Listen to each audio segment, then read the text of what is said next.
বলুন আজকের ঘটনাটা কি?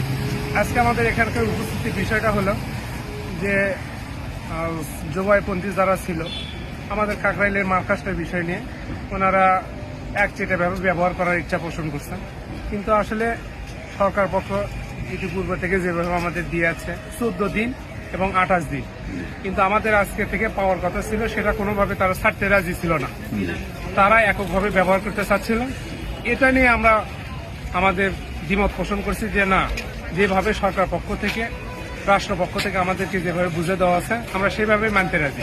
ওনারাও ব্যবহার করবে, আমরাও ব্যবহার করব, এতে আমাদের কোনো দ্বিমত নাই। তারাও আমাদের ভাই, আমরাও তাদের মুসলমান ভাই ভাই। এই হিসেবে আমরা চাচ্ছি, আমাদের দাবি যে আমাদের এই কাকরাইল আমরা আমাদের নিজামুদ্দিন মার্কাজের অনুসারীদের আওতায় থাকে, এটা চলবে। এবং টঙ্গীর যে ইজতেমা, এটাও আমাদের নিজামুদ্দিন মার্কাজের মাসরা মাফিকই চলবে, এটা আমাদের চাওয়া। আর একটা চাওয়া হচ্ছে যে মৌলানা সাদ সাহেব দামাক বারাকাতু, উনি বাংলাদেশে ইজতেমাতে আসবে।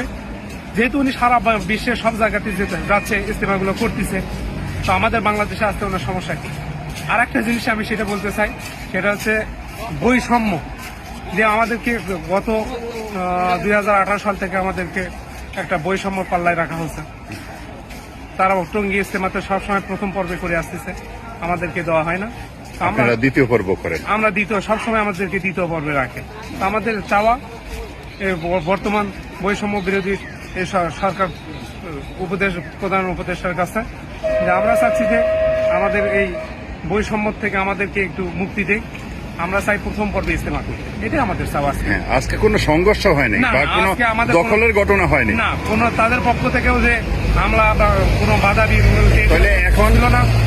আপনাদের কথা অনুযায়ী এখন হয়েছে সাতপন্থীরা 14 দিন থাকবে। জি। আর ওনারা সসম্মানে সসম্মানে বুঝে দিয়ে চলে গেছে আমাদের। হ্যাঁ, আবার 14 দিন পরে আবার তাদেরকে দিবেন। হ্যাঁ, তারা আবার এই হয়েছে, মানে বিভিন্ন জায়গায় যে খবর হয়েছে যে আজকে আপনারা দখল করছেন, বিষয়টা কি তাই? না, এটা আমাদের মুরব্বীরা যেভাবে বলছে, আমরা যতটুকু জানি যে কয়েকদিন আগে সংবাদ সম্মেলনে যেভাবে বলা হচ্ছে যে না, তারা তাদের পূর্বে যে ধারাবাহিকতা ছিল ওইভাবেই ব্যবহার হয়ে আসবে। আপনার কি নাম? এমনি আমার নাম শাফি, আব্দুল শাফি।